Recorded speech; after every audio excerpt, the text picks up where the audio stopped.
असली विडंबना ये नहीं है कि कोई राइट विंग का है कोई लेफ्ट विंग का है। असली विडंबना, असली दिक्कत मेरी तो ये होती है कि एक राइट विंगर को राइट विंग के बारे में पता नहीं होता है। मैं उनकी बात कर रहा हूँ जो ये अक्सर चिल्लाते रहते हैं बहसों में, वो कम्युनिज्म तो खत्म हो गया ना, कम्युनिस्ट पार्टी तो खत्म हो गई, कम्युनिज्म सोशलिज्म खत्म हो गया, यूं हो गया वो।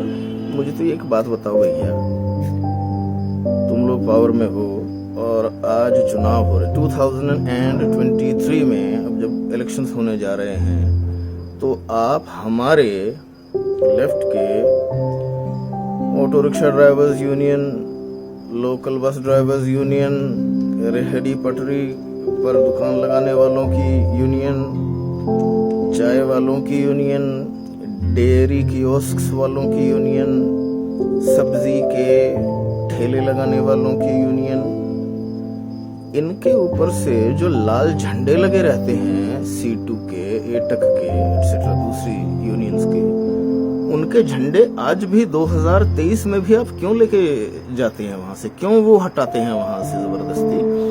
और क्यों वहां से एक दो हमारे किसी कॉमरेड को आप गिरफ्तार करके ले जाते हैं, उसकी ठुकाई करते हैं जेल में? क्यों करते हैं? आज भी ऐसा क्यों करते हैं? आज भी आप इस डेमोक्रेसी में आपके राज के रहते हुए भी कम्युनिस्टों को या सोशलिस्ट्स को आप आउटलायर्स, आउटलॉज के तौर पर पेंट करते हैं। क्यों करते हैं आप? हर इलेक्शन से पहले क्यों करते हैं? आपको गुंडे नहीं मिलते?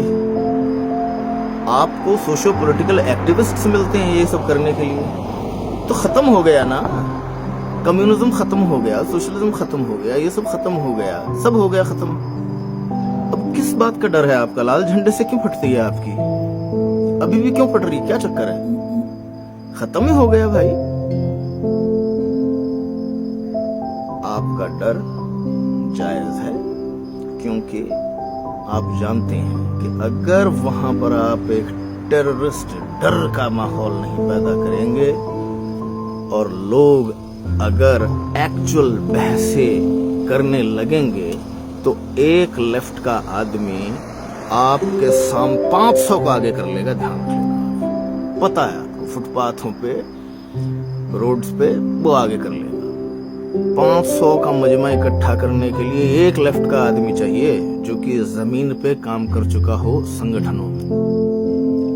उसके लिए, उतना काम करने के लिए, 500 लोगों को इकट्ठा करने के लिए और अपनी बात सुनवाने के लिए आपको भैया एक हिंदू मुसलमान, एक हिंदू सिख या इस तरह का कोई झगड़ा, दंगा क्रिएट करना पड़ता है। कोई गाय मारनी पड़ती है, कोई सुअर काटना पड़ता है, कोई कुरान जलाना पड़ता है, कोई मनुस्मृति जलानी पड़ती है, कुछ ना कुछ आपको करना पड़ता है। लेफ्ट का आदमी सिर्फ बोलकर, क्योंकि वो जब बोलता है उसकी बात में वजन होता है, उसको इकोनॉमिक्स की समझ है, उसके समझ में आता है हिस्टोरिकल मटेरियलिज्म। और आप जब बोलते हैं, चिल्लाते हैं वो तो खत्म हो गया, वो तो खत्म हो गया, आपने कभी देखा है कि वो कभी परटर्ब्ड हुआ हो कोई लेफ्ट का आदमी? वो ऐसे मुस्कुराते हैं, अच्छा हाँ खत्म हो गया, कोई बात नहीं, बाद में बात करेंगे, कोई बात नहीं, अभी हाँ खत्म हो गया, कम्युनिज्म खत्म हो गया, थैंक यू, हो गया, चलो।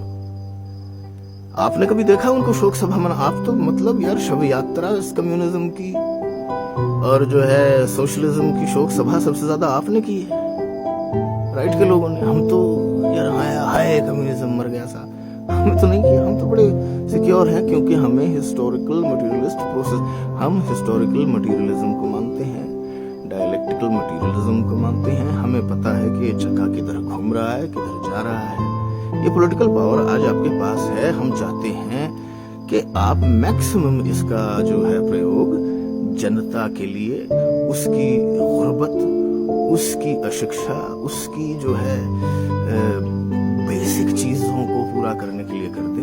बाकी ये पावर आने वाली तो हमारे ही हाथ में है। People will take the power in their own hand.